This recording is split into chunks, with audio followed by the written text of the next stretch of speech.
Buenas tardes, señoras y señores. Bienvenidos a la Real Academia, a la Casa de la Ciencia.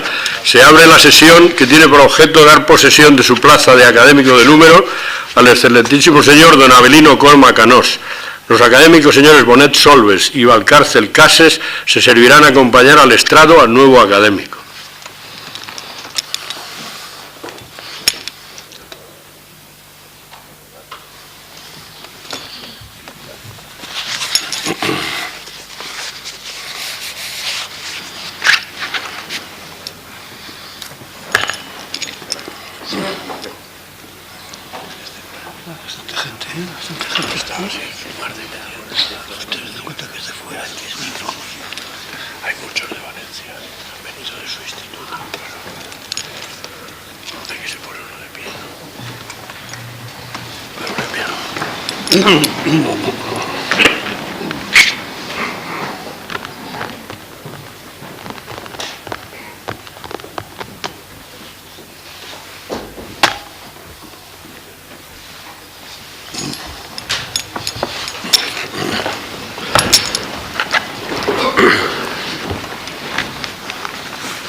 Tiene la palabra el excelentísimo señor don Avelino Colma Canós para leer su discurso de ingreso.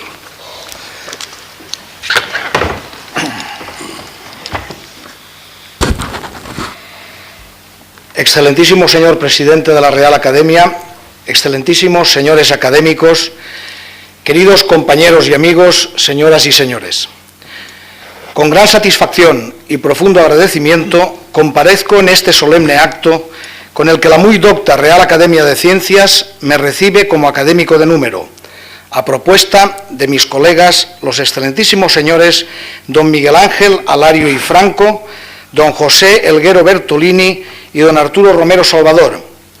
Para ellos mi reconocimiento por su consideración y para el profesor don José Elguero mi gratitud añadida por contestar a este discurso y efectuar la presentación oficial. Me corresponde el honor de suceder a la medalla 25 al ilustre académico don Antonio Colino, ingeniero industrial, profesor universitario e investigador. El saber de don Antonio Colino se extendió no solamente a los campos de la ingeniería, la física y las matemáticas, sino también a la teoría del lenguaje, ingresando en la Real Academia Española de la Lengua con un discurso sobre ciencia y lenguaje. Amplió su servicio a la comunidad científica participando en la creación, en la ciudad universitaria, de la sede, laboratorios y restantes instalaciones de la Junta de Energía Nuclear. Fue vocal del Consejo Superior de Investigaciones Científicas, fundador del Instituto Nacional de Electrónica y presidente del Centro de Investigaciones Físicas Leonardo Torres Quevedo. Si en estos momentos me encuentro entre ustedes, es gracias a los maestros que me iniciaron en el mundo de la investigación y a los que me enseñaron a disfrutar del conocimiento y del descubrimiento científico. Quiero mostrar mi agradecimiento al profesor don Mateo Díaz Peña, que me hizo conocer el Consejo Superior de Investigaciones Científicas y me animó para que me trasladara a Madrid, y también a los profesores Juan Francisco García de la Banda y Antonio Cortés Arroyo, que fueron mis mentores en el Instituto de Catálisis. Quiero destacar especialmente al profesor Antonio Cortés, director de mi tesis doctoral, quien con gran generosidad permitió, apoyó y animó a que desde el primer momento desarrollara mis ideas, y al profesor Wojciechowski, de la Queen's University en Canadá, quien durante mi larga estancia postdoctoral me inculcó el rigor en los planteamientos y en el análisis de los resultados, alcanzando un equilibrio entre la pasión mediterránea y la racionalidad y pragmatismo anglosajón. No me hubiera sido posible desarrollar toda mi labor investigadora de no haber contado con excelentes colaboradores en el Instituto de Tecnología Química, centro mixto del CSIC y de la Universidad Politécnica de Valencia, que desde su fundación en 1990 hasta el presente me han prestado todo su apoyo científico y humano. Es fácil recorrer el camino cuando se hace en compañía de amigos. Mi discurso versará sobre catálisis heterogénea y cómo algunos sistemas biológicos pueden servirnos de inspiración para diseñar catalizadores más selectivos. La catálisis con catalizadores sólidos Es una disciplina que se encuentra en la interfase entre química inorgánica, química física, química orgánica e ingeniería química, y que ha superado la metodología de prueba y error, evolucionando hacia un diseño molecular de los catalizadores sólidos, adaptando estos a los procesos químicos específicos que se desean catalizar. Esta evolución ha sido impulsada por los avances en química computacional, en ciencia de materiales y en la posibilidad de analizar las interacciones gas sólido y líquido sólido mediante técnicas espectroscópicas en condiciones de reacción. Quiero hoy, ante ustedes, centrar mi discurso en mostrar la posibilidad de conjugar desde el mundo académico una investigación dirigida a aumentar el conocimiento básico del fenómeno catalítico con la aplicación, muchas veces de manera simultánea, de este conocimiento a la solución de problemas de interés social e industrial. Hoy en día, en el que la palabra innovación es quizás la más repetida en foros industriales, ministeriales y europeos, debemos insistir en que no existe innovación sin investigación y ciencia, ya que a la innovación se llega a través de un sistema de dos ecuaciones dependientes: ciencia más ingeniería igual a tecnología, tecnología más mercadotecnia igual innovación. En mi discurso me centraré en la primera de estas dos ecuaciones, en la que se suman la ciencia básica con la ingeniería para conseguir avances tecnológicos en el mundo de la catálisis.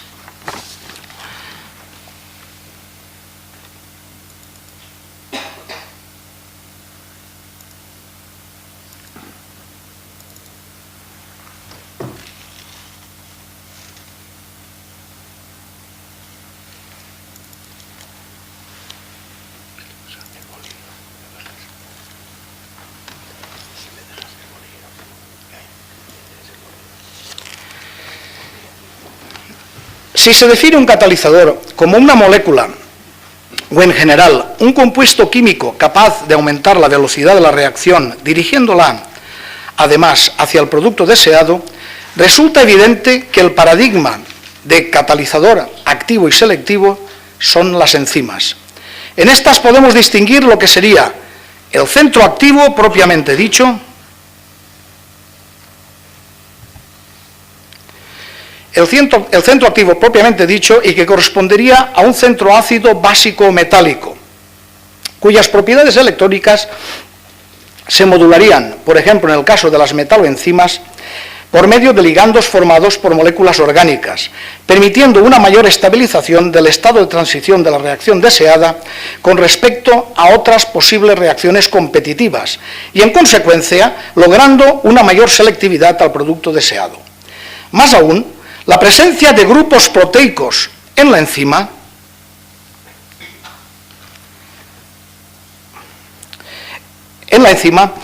nos va a introducir una posibilidad de seleccionar y controlar la aproximación del reactivo deseado al centro activo mediante interacciones débiles.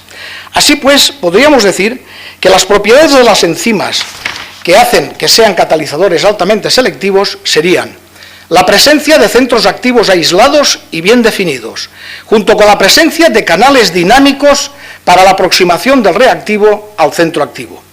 Si esto es así, podríamos diseñar catalizadores sólidos con una estructura porosa bien definida y, si posible, con un orden a corta distancia y en cuyas paredes y en posiciones preseleccionadas se introducirían los centros activos aislados y bien definidos. Más aún, si pudiésemos controlar la composición de la red en el entorno de estos centros, podríamos modular sus características, modificando sus propiedades de absorción y reactividad. Por último, si fuera posible variar el diámetro de los poros y cavidades, diseñándolos para que se adaptaran a las dimensiones y formas de los reactivos y estados de transición, debería ser posible seleccionar los reactivos que van a interaccionar con el centro activo y el estado de transición que nos conducirá al producto deseado. En los años 80, a través de nuestras investigaciones fundamentales sobre este tipo de materiales cristalinos microporosos, las zeolitas, habíamos conseguido racionalizar y determinar los parámetros de síntesis y tratamientos post-síntesis que nos permitían generar centros ácidos Bronsted en la red con una fuerza ácida controlada, Con este conocimiento fundamental de los materiales, deberíamos ser capaces de resolver problemas que se presentaban en la industria y que requerían catalizadores sólidos ácidos muy específicos, en los que a fuerza ácida se refiere. De esta manera, y en colaboración con investigadores de la compañía Cepsa, nos enfrentamos al problema de cómo aumentar el índice de octano de la gasolina de destilación directa del petróleo. Esta corriente de refinería está formada mayoritariamente por normalpentano y normalhexano y tiene un bajo índice de octano. Si fuésemos capaces de isomerizar estos hidrocarburos a sus correspondientes alcanos ramificados, podríamos conseguir incrementos del índice de octano de hasta 15 puntos. Sin embargo, es muy difícil isomerizar alcanos mediante catalizadores puramente monofuncionales, catalizadores ácidos. En efecto, la tendencia de estos hidrocarburos será a romperse en lugar de isomerizar. Debido a esto, seguimos una vía alternativa que requería un catalizador bifuncional metal ácido. Y en nuestro proceso de isomerización seguiría una vía alternativa. Así, en una primera etapa se produciría una deshidrogenación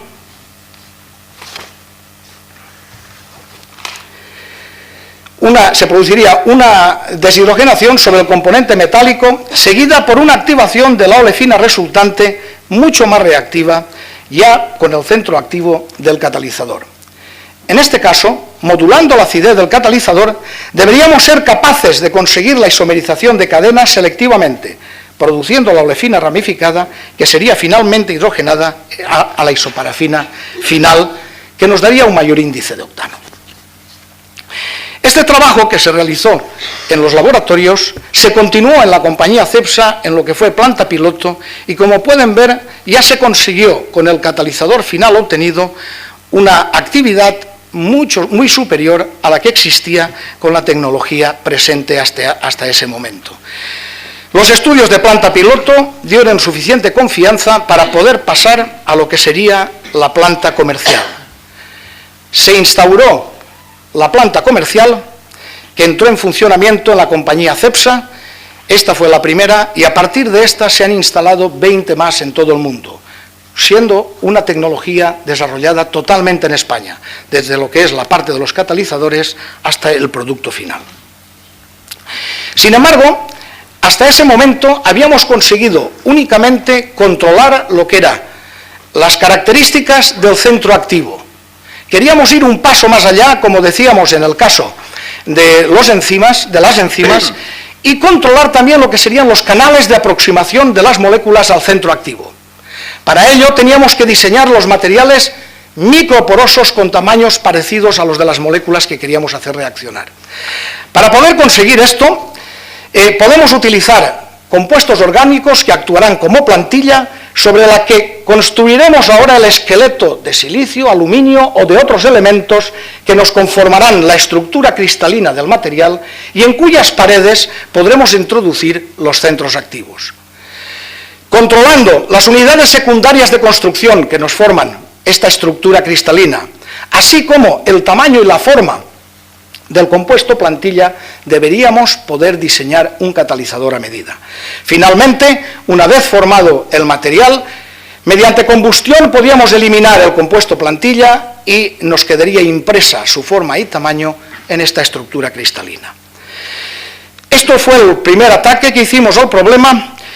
Intentamos igualmente atacar un problema que era un gran desafío en estos momentos, que era conseguir canales y cavidades cada vez mayores, con el objetivo de poder tratar reactivos con tamaños mayores para el campo de la refinería, de petroquímica, de química y química fina. Para ello es difícil muchas veces diseñar y, sobre todo, sintetizar estos compuestos plantilla con tamaños suficientemente grandes. Para lo que, en este caso, lo que hicimos fue buscar una vía alternativa. Diseñamos unos compuestos orgánicos también que eran capaces de autoensamblarse y a su vez ensamblarse con lo que serían los elementos que iban a conformar, en este caso, el esqueleto de la estructura. Como pueden ver en la imagen, esto se consiguió y ya éramos capaces en ese momento de conseguir diámetros muy superiores a los que existían y tamaños de canal también sensiblemente mayores. Podíamos, pues, de nuevo atacar problemas tecnológicos hasta ese momento sin resolver. Por ejemplo, existía un paradigma en lo que es el tratamiento de fracciones pesadas del petróleo. Como ustedes saben, el petróleo, las fracciones pesadas del petróleo tienen que romperse en fracciones más ligeras que corresponden a nuestro diésel, al diésel y a la gasolina y a los gases. Bien, un paradigma era que no es posible producir al mismo tiempo, durante el craqueo catalítico de gasoil, altos rendimientos a diésel y propileno, mediante el uso de un único catalizador.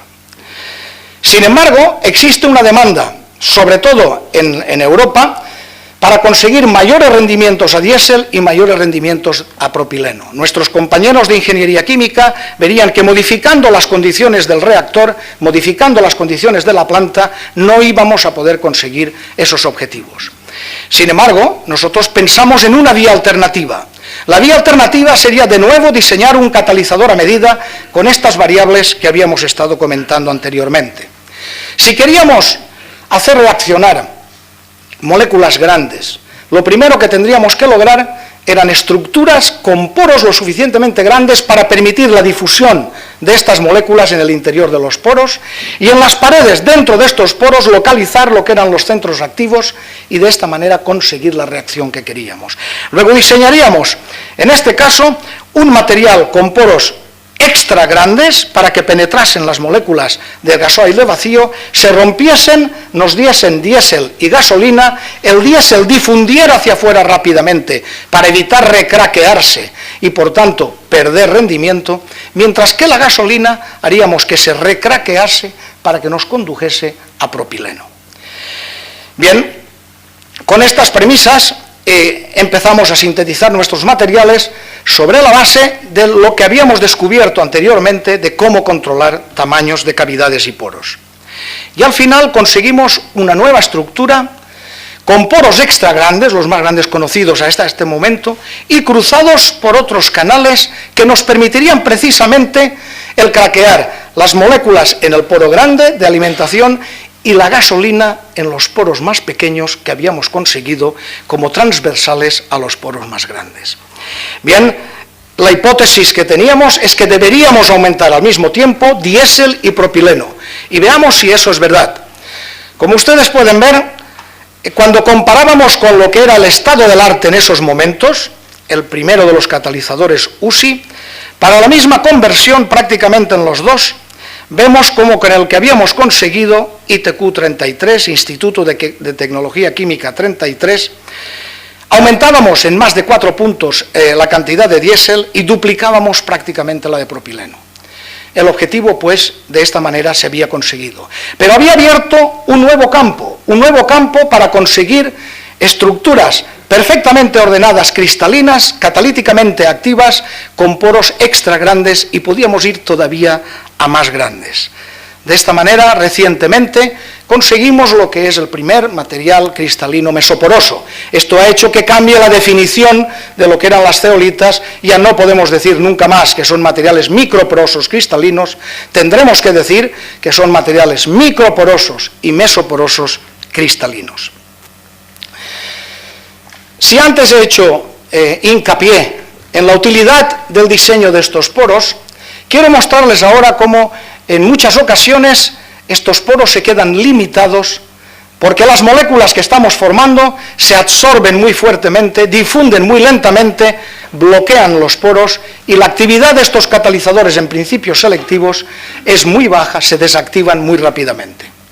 Se lo voy a mostrar con un ejemplo de nuevo de interés tecnológico.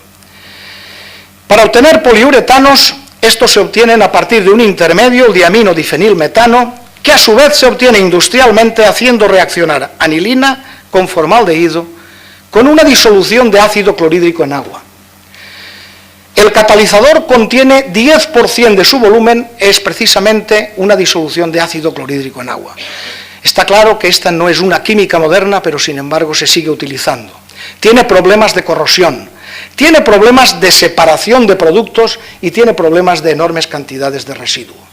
debíamos buscar una alternativa. Y en general la química estaba interesada en buscar una alternativa.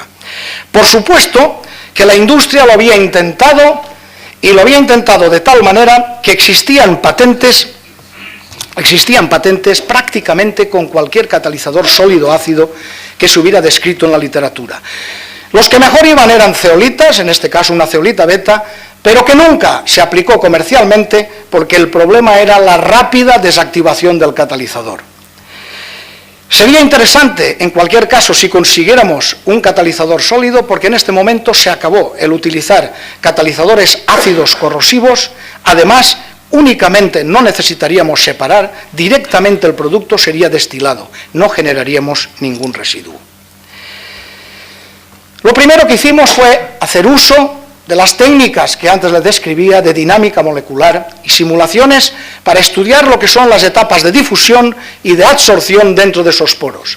Y en efecto, como pueden ver en la imagen, lo que sucedía es que el producto formado se absorbía fuertemente dentro de estos microporos, tenía grandes problemas para difundir al exterior, los bloqueaba y al final en realidad lo único que estaba actuando era la superficie externa del catalizador.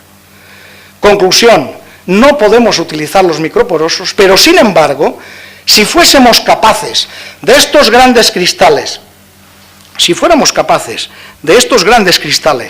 ahora, cortarlos en cristales mucho más pequeños o hacer el crecimiento de tal manera que tuviéramos cristales mucho más pequeños, prácticamente todo el material iba a ser superficie externa.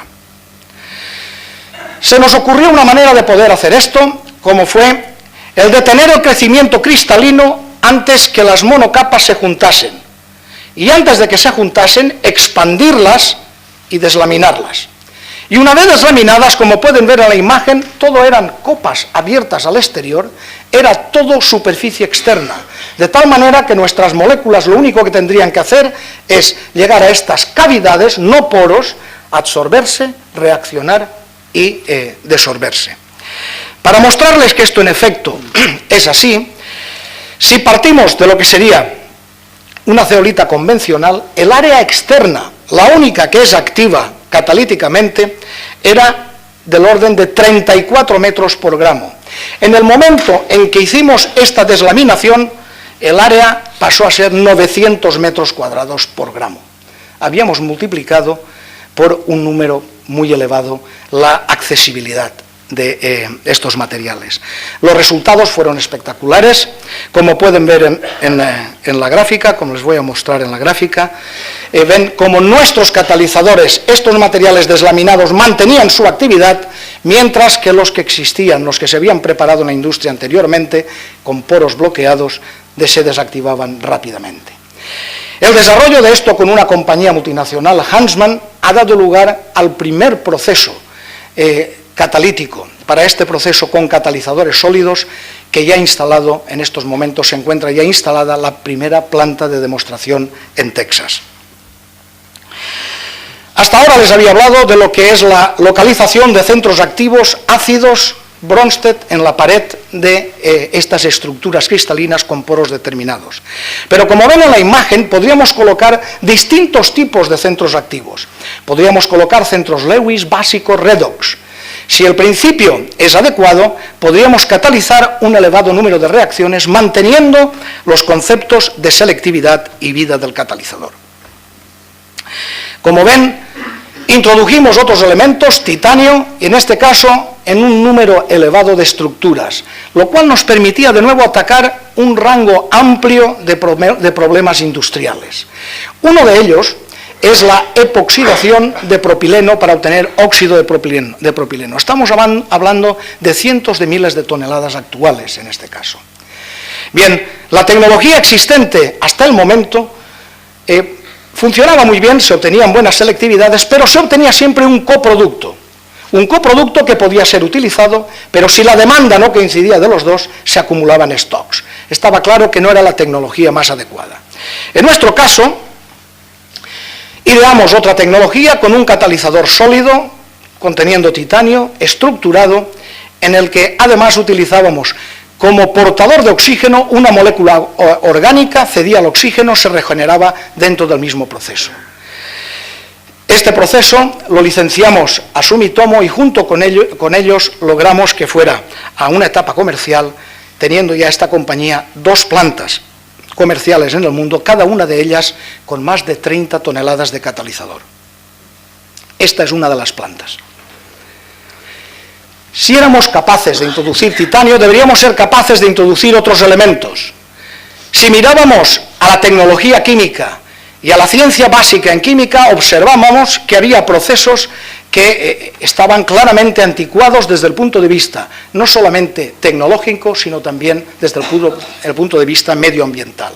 Por ejemplo, la preparación de monómeros para polímeros. Preparación, en este caso, epsilon-caprolactona, por ejemplo. Epsilon-caprolactona se sigue obteniendo comercialmente a partir de anhídrido acético, agua oxigenada para obtener perácidos. Y el perácido es el que finalmente oxida, en este caso a la ciclohexanona, para obtener la epsilon-caprolactona. Perácidos son materiales muy explosivos, no son los más adecuados para utilizar industrialmente, pero no existe otro proceso. Sería mucho más interesante, en lugar de obtener los perácidos, directamente hacerlo con agua oxigenada. Pero la química orgánica nos diría que si queremos oxidar esta molécula con agua oxigenada, la nucleofilia del agua oxigenada no sería suficiente. Pero podríamos atacarlo de otra manera, como yo les indicaré a continuación. En cualquier caso, si lográsemos hacerlo con el agua oxigenada, cambiaríamos completamente el sistema, ya que en lugar de tener un proceso con 1, 2, 3 etapas, utilizando perácidos y reciclando enormes cantidades de ácido acético, podríamos ir a un proceso en una sola etapa, que utilizaría la acetona y utilizaría el agua oxigenada. Bien, como decía anteriormente, el agua oxigenada no es suficientemente nucleófila para atacar en el carbonilo al carbono. Fuimos en otra dirección. Pensamos que si queríamos activar el carbonilo, lo que teníamos que hacer era activar el carbonilo y no el agua oxigenada. De esta manera, además, podríamos conseguir procesos quemoselectivos, teniendo varios grupos en la misma molécula, oxidar solamente el que nosotros queríamos. Para ello, teníamos que conseguir un centro Lewis capaz de polarizar el grupo carbonilo, pero que al mismo tiempo no formara peróxidos. De lo contrario, no tendríamos un proceso quemoselectivo en este caso. Ideamos y sintetizamos un material de los que les he indicado anteriormente, porosos, colocando los centros activos en las paredes. En este caso, estaño. Además, este material tenía que tener unas propiedades de absorción muy determinadas. Fíjense que intentábamos nosotros reaccionar, en este caso, agua oxigenada, muy polar, con otros productos muy poco polares o menos polares, como sería la ciclohexanona. La reacción debía ocurrir dentro de los poros. Si utilizábamos un catalizador muy polar, solamente el agua oxigenada y el agua penetraría dentro, y no el otro reactivo. Cinéticamente sería un fracaso. Controlando, pues, dimensiones, centro activo, y en este caso también hidrofobicidad, hidrofilicidad, conseguimos un catalizador que podía funcionar con muy buenas selectividades y muy buenos rendimientos para la obtención, en este caso, de lactonas. Para mostrarles cómo, en este caso, se pueden obtener quemoselectividades semejantes a la de las enzimas, les muestro en esta figura y tabla los resultados que obteníamos en uno de los casos con enzimas metacloroperbenzoico, ácido metacloroperbenzoico, que sería un catalizador típico para esta reacción, y nuestro catalizador de estaño beta. Pueden observar como en el caso de las enzimas y en el caso de nuestro catalizador, las conversiones no solo son altas, sino que la selectividad es del 100%. Hoy en día ya existen productos en química fina, existen lactonas que están produciéndose con nuestro proceso. Cambio totalmente a otro tipo de procesos de gran importancia en la actualidad. El hidrógeno es un vector energético muy importante, pero el hidrógeno lo tenemos que obtener en estos momentos todavía a partir de los hidrocarburos fósiles.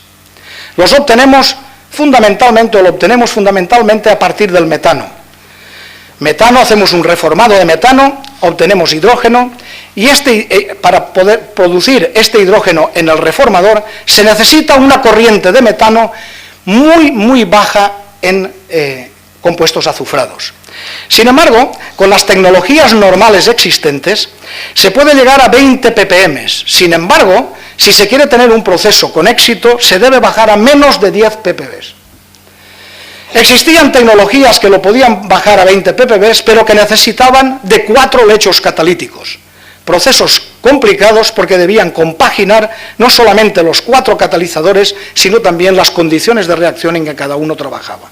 Sin embargo, cuando hablaba antes de las estructuras que nosotros estábamos formando, estructuras cristalinas, podíamos introducir un centro o más de un centro, con lo cual en el mismo catalizador podríamos colocar varios centros que produjesen no solamente la ruptura del enlace carbono-azufre, sino que además ahora el SH2 que se producía quedase atrapado, con lo cual sería la única manera realmente de que se pudiese bajar a menos de 10 ppb.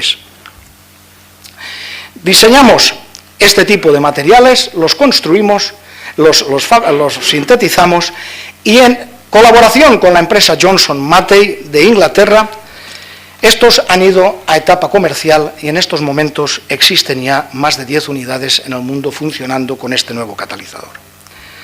Paso, para finalizar, a una última parte de catalizadores. Hasta ahora he hablado de estructuras cristalinas con poros bien definidos, con dimensiones controladas y en las que colocábamos en las paredes lo que serían los centros activos. Hay otros casos en los que para llevar a cabo la reacción necesitamos más de un átomo y varios átomos que tienen que estar en proximidad. Esto es, por ejemplo, lo que sucede para muchas reacciones en el caso de los metales. En el caso de los metales podemos formar nanoclústeres de tamaños muy pequeños. En nuestro caso lo que pretendíamos era controlar no solamente el tamaño de estas nanopartículas, sino también la forma, y a su vez depositarlas sobre soportes que modificaran las propiedades electrónicas de estos nanocristales que teníamos encima. Si teníamos una o dos capas, lógicamente iba a haber una transferencia electrónica entre esta capa metálica y el soporte formado por óxidos. Bien, trabajando de esta manera, conseguimos preparar materiales de elevada área conformados por nanopartículas y nanopartículas soportadas. Podíamos ahora atacar reacciones de distintas características, ya fuese reacciones de oxidación, reacciones de hidrogenación. Este es un ejemplo práctico en colaboración con IFF, empresa situada en Benicarló y es una multinacional americana. En este caso queríamos oxidar o querían oxidar específicamente uno de los carbonos sin tocar ninguno de los demás. Excúsenme por poner R1, R2, R3, por motivos de secreto industrial no puedo desvelarlo. Pero en cualquier caso, lo que sí podía decirles es que para la fabricación de este producto se requerían varios procesos, varias etapas de reacción.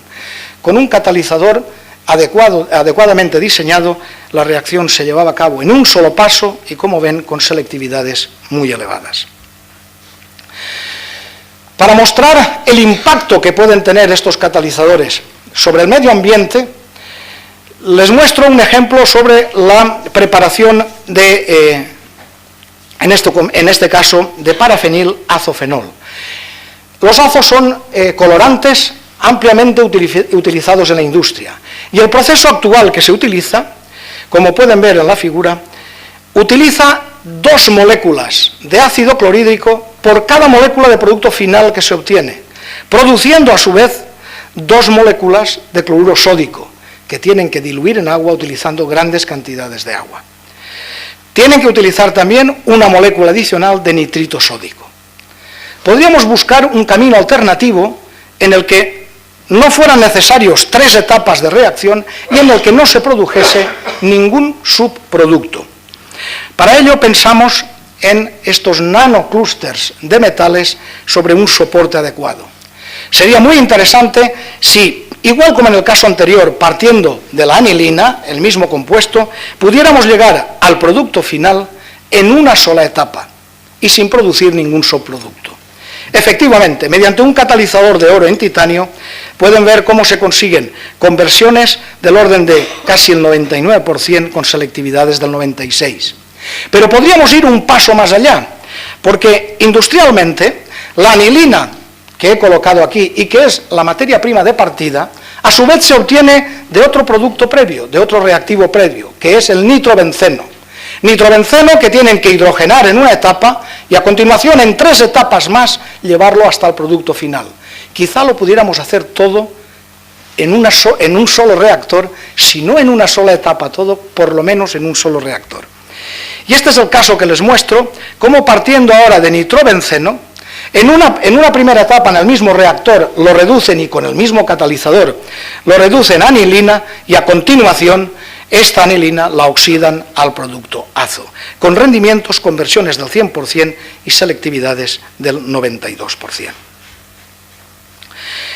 Bien, estamos pues en condiciones en estos momentos de diseñar catalizadores no ya bifuncionales como hemos diseñado, sino multifuncionales, en donde podemos introducir estos centros activos sobre un mismo soporte y llevar a cabo reacciones en cascada, evitando de esta manera costosas separaciones en los procesos químicos y costosas purificaciones. Podemos combinar desde compuestos organometálicos, nanoclústeres, centros ácidos, básicos, redox o incluso depositar también de manera anclada o encapsulada enzimas.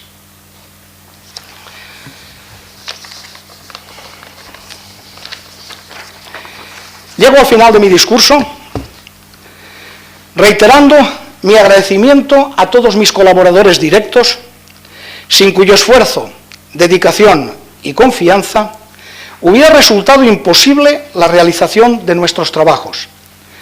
También reitero mi gratitud a los miembros de esta Real Academia de Ciencias Exactas, Físicas y Naturales por acogerme entre ellos. Es un gran honor pertenecer a esta institución. A mi familia, a mis amigos y compañeros aquí presentes, a todos ustedes, muchas gracias por acompañarme en este acto y por la atención que me han dispensado. He dicho.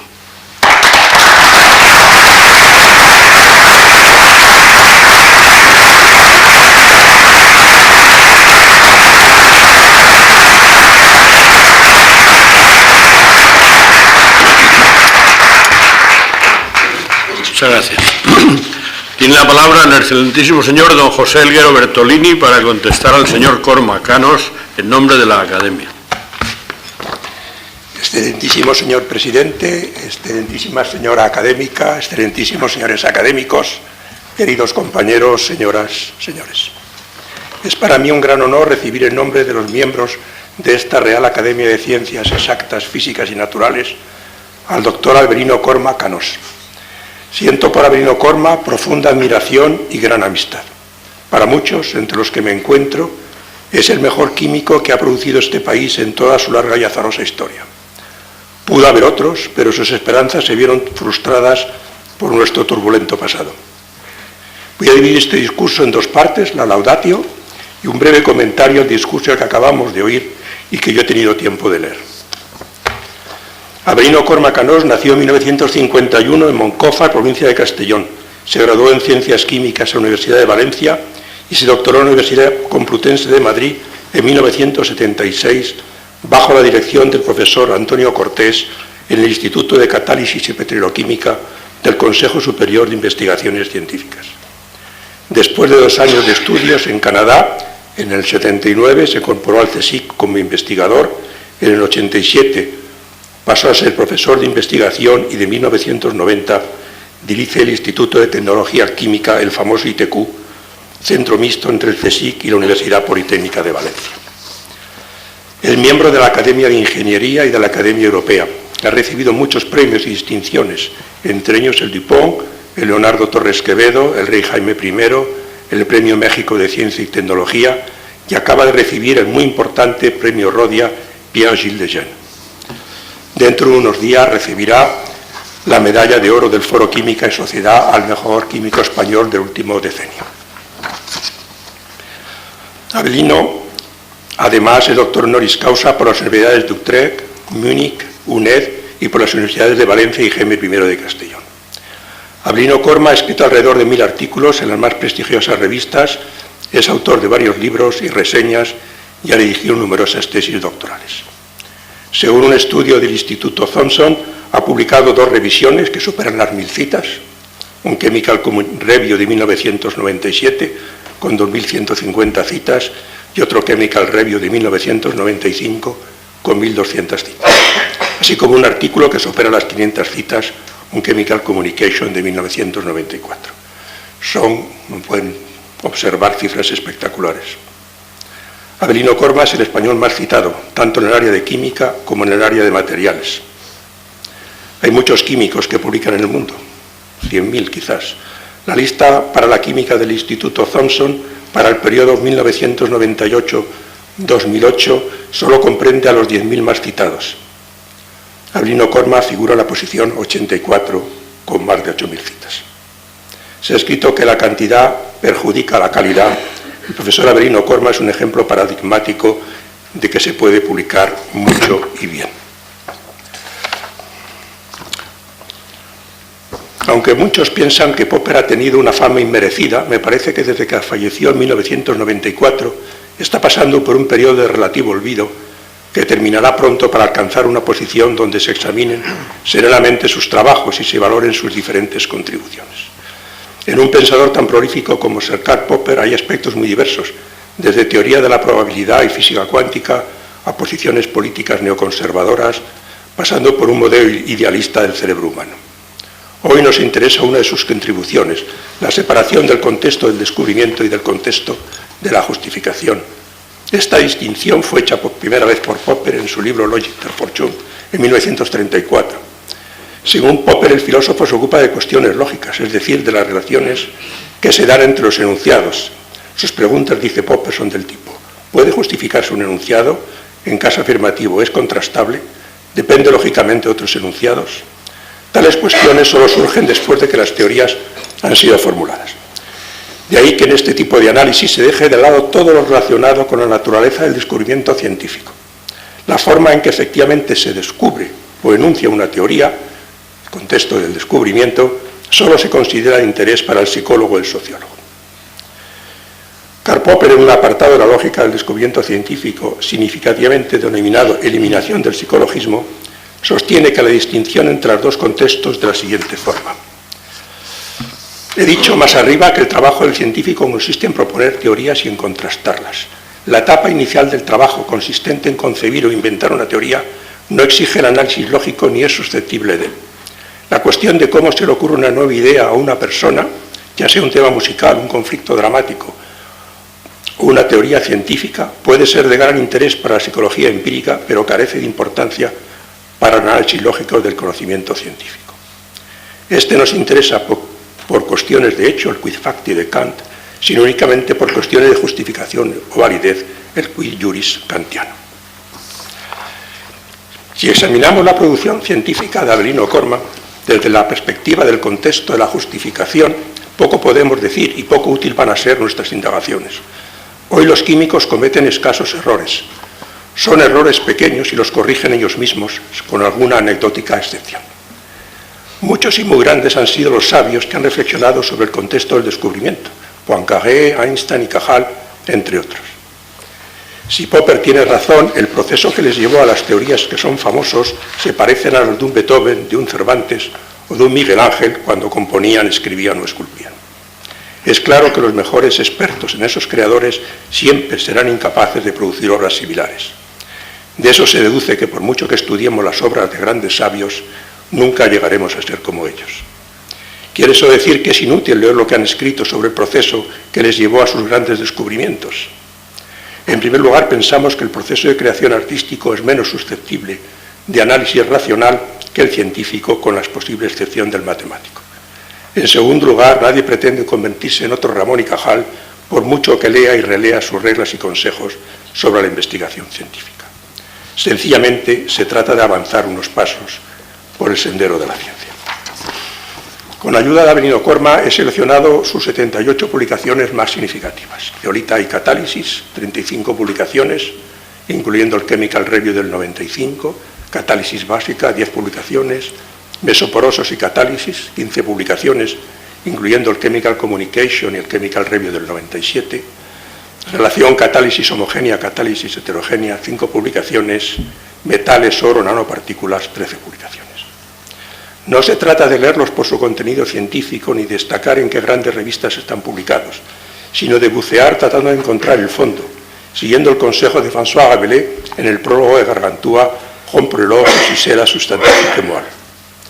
Tarea no sencilla por la manera que los científicos de borrar todo rastro personal, que por otro lado hace que las publicaciones científicas envejezcan bien. Según Roald Hoffmann, la forma de un artículo químico solidificó en los años 1830-1840 y Alemania fue el lugar donde tuvo lugar la cristalización. El artículo científico de principios del siglo XIX evolucionó para contrarrestar la perniciosa influencia de los filósofos naturales. El informe ideal de una investigación científica debe tratar de los hechos. Los hechos deben ser creíbles, independiente de la persona que los presente. De eso se sigue que deben ser presentados sin emoción, es decir, en la tercera persona, y sin juicio a priori de estructura o causalidad, por ello en voz pasiva. ¿Qué podemos hacer? Hoffmann defiende una humanización general del proceso de publicación. Debemos de relajar los corsés editoriales o autoimpuestos para reflejar en palabras, en un trabajo científico, motivación personal y científica, emoción, historicidad, incluso algo de lo irracional. La investigación la hacen los seres humanos y sus herramientas, lo que quiere decir que lo hacen seres humanos falibles. Las fuerzas que empujan a adquirir conocimientos son, obviamente, la curiosidad y el altruismo, motivos racionales, pero la creación también tiene sus raíces en lo irracional, en las aguas oscuras y turbias de lo psíquico. En la Enciclopedia de la España del siglo XXI escribió en 2007 un breve capítulo sobre la química orgánica. En él incluía a Bruno Corma, que también aparece en el capítulo sobre química inorgánica escrito por los académicos Miguel Ángel Alario y Ernesto Gamona. Y aquí parte de la corta nota. Cuando esto se escribe, Bruno Corma es el químico español más brillante. Pero no solo eso, además ha demostrado que publicar en las mejores revistas, Nature, Science, no es incompatible con generar considerables beneficios para la institución que lo alberga gracias a numerosas patentes internacionales. Su objetivo ha sido conseguir catalizadores con centros activos definidos y aislados, con un entorno estructural que sean lo más específicos posibles para la reacción estudiada, por ejemplo, oxidación de Baeyer-Villiger. Con este fin, una parte de su trabajo se ha basado en el diseño, síntesis y aplicaciones catalíticas de tamices moleculares y zeolitas con centros activos y propiedades de absorción controladas. La lectura de las 78 publicaciones, menos de un 10% de la producción total de Bruno Corma, muestra a este como un químico con profundos conocimientos de química física, que utiliza siempre un nivel semicuantitativo para generar sus proyectos de investigación, aunque luego lleva a cabo estudios rigurosos tanto de cinética como de química teórica para establecer firmemente sus hipótesis de trabajo. Es este un modo de proceder muy típico de un químico de síntesis que Hoffmann llama realismo intuitivo. Uno de los conceptos a los que más partido ha sacado Bruno Corma es la noción de ácidos y bases de Bronsted y de Lewis. Ha jugado a unos contra otros para crear una serie de catalizadores nuevos basados en la estructura de las zeolitas.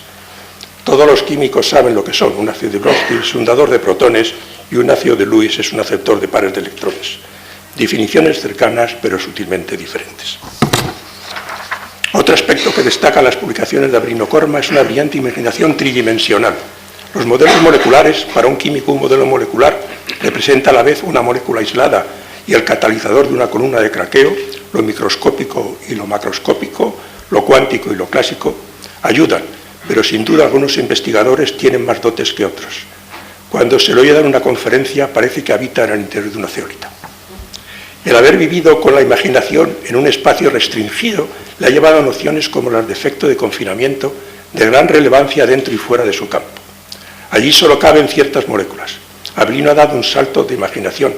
¿Por qué no construir zeolitas alrededor de una molécula de geometría astutamente elegida? Luego se saca la molécula, generalmente orgánica y frágil, y queda la casa vacía, dispuesta a acoger nuevos y selectos huéspedes. La mano derecha crea un guante derecho que reconoce solo a manos derechas. La química es fundamentalmente una ciencia experimental. Si se quiere ir más allá que otros, hay que construir un instrumental ad hoc. Los espectaculares robots del ITQ no se olvidan fácilmente. El experimento de construir un instituto de investigación alrededor de una persona, a lo Max Planck, ha sido un éxito total. Se debe repetir pero no hay que equivocarse de persona. En la confluencia de la catálisis heterogénea, catálisis homogénea, química orgánica, química inorgánica y química física, se mueven muchos profesionales en estos diferentes campos. A partir de sólidos conocimientos en una rama, han ido aprendiendo lo que les faltaba estudiando las otras. Es tarea harto difícil y en general se nota su origen.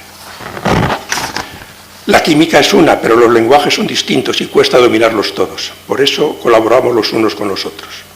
Es bueno que un mismo problema se aborde por personas con diferentes conocimientos. Avelino Corma es un gran químico inorgánico que habla con fluidez los lenguajes de la catálisis heterogénea y de la catálisis homogénea. En química orgánica me recuerda a un ave de presa en su atalaya mirando que el liebre sale a pasear. Así ha cazado a Friedel Crafts, Novenagel, Bayer-Williger, Claisen, Merville-Pondorf, Suzuki, Sonogashira y otras célebres reacciones. Las posibilidades son muy numerosas y Avelino Corma va a tener que elegir entre avanzar en un frente ancho y poco profundo o avanzar en un frente estrecho que le permita llegar lejos. Quizás su extraordinaria capacidad de trabajo le permita hacer ambas cosas. Lamento no haber podido ir más lejos en mi exploración del cerebro de Avelino Corma. Está claro que las publicaciones no son una buena puerta de entrada. Razonamientos que usan las más crudas analogías, ideas primitivas, aspectos aleatorios, todo desaparece en un artículo, en una conferencia, para dar una sensación de sencillez y elegante. Solo cuenta el resultado final. El gran éxito que han tenido las investigaciones llevadas a cabo en el ITQ, en el plano industrial, reflejan algo profundo de la personalidad de Avelino Corma. Siempre atento a las necesidades de las empresas petroquímicas, convencido de que sus trabajos no tienen nada que envidiar a las de colosos como ExxonMobil, Royal Dutch, Shell, BP, ELF, Sumitomo, Repsol o Cepsa. Ha puesto su saber a la disposición de las empresas. Del resultado está justamente orgulloso y nosotros de él. Un pequeño comentario al discurso que acabamos de oír. Lo que más me llama la atención del discurso es que trasciende el balance de lo ya realizado y se adentra en un fascinante programa de trabajo. La química se puede dividir en dos grandes campos: la preparación de nuevas moléculas a partir de otras y la determinación de las propiedades físicas o biológicas de las nuevas moléculas. Dado que hay muchísimas más moléculas posibles que partículas elementales en el universo, la humanidad, antes de extinguirse, solo podrá sintetizar un número ínfimo de las posibles. La elección de las moléculas a sintetizar es pues un problema fundamental para la humanidad. ¿Qué secretos esconderán para siempre aquellas moléculas que nunca lleguemos a preparar? Las nuevas moléculas deben tener propiedades físicas, biológicas o estéticas que nos sirvan o nos plazcan. Como dice Avelino Corma en una de sus conclusiones, deberíamos además intentar solucionar, mediante el desarrollo de la ciencia, problemas que puedan ayudar a nuestra sociedad y a sus ciudadanos a vivir mejor. Pero una vez tomada la decisión de preparar una nueva molécula, hay que llevar a cabo su síntesis.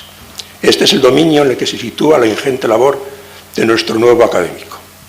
El concepto unificador, transversal, de la transformación de unas moléculas en otras es la catálisis.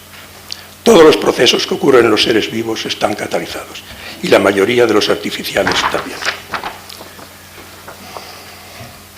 Su extraordinario dominio de los modelos biológicos de los catalizadores homogéneos y heterogéneos, su visión tridimensional de reconocimiento molecular, su profunda comprensión de las interacciones débiles, le permite transferir ideas de un campo a otro con gran éxito. Como le gusta decir, si somos capaces, pero él en general siempre es capaz. No quiero concluir con mis pobres palabras. Quiero elevar el nivel de este discurso de contestación y para ello he elegido unas frases de don Santiago escritas hace unos 100 años. Las elegí pensando en Avelino. Leo el texto de Ramón y Cajal. Esto que yo hago, ¿a quién importa aquí? ¿A quién contaré el gozo de mi pequeño descubrimiento? Me produce, que no se ría desdeñosamente o no se mueva con pasión irritante. Sin triunfo, ¿quién aplaudirá en torno mío? Y si me equivoco, ¿quién me corregirá y me dará alientos para proseguir? Consideremos además que todo hombre puede ser, si se lo propone, el escultor de su propio cerebro. Por encima de la abeja está el enjambre. Poco importa mi persona, tengo plena convicción de mi caducidad. Con todo esto quisiera tener el consuelo de caer en el surco recién abierto, no cual piedra inerte, sino cual semilla viva. Querido Avelino, que la Academia de Ciencias sea el enjambre donde tu labor se engrandezca, donde tus trabajos perduren más allá de toda caducidad. Muchas gracias.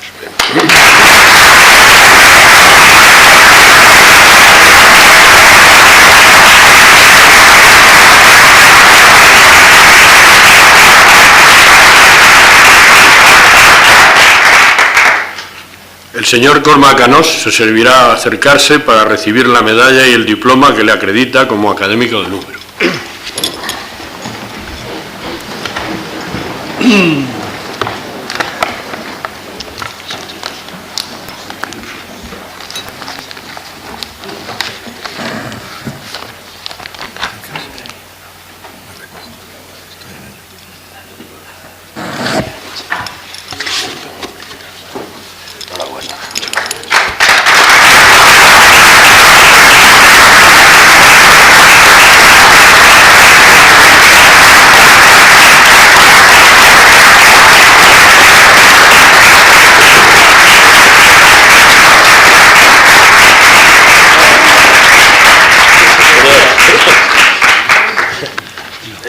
El señor Avelino Corma, el excelentísimo señor don Avelino Corma, se sentará entre sus compañeros en señal de toma de posesión.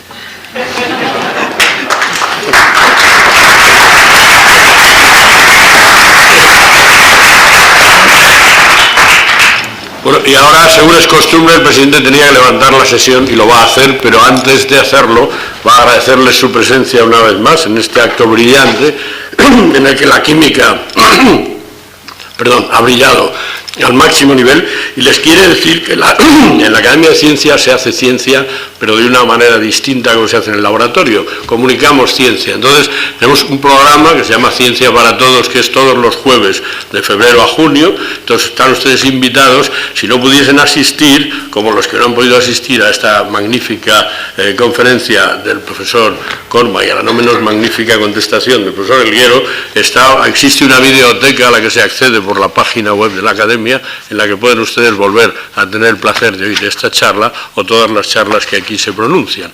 Y con esto sí que se levanta la sesión. Muchas gracias.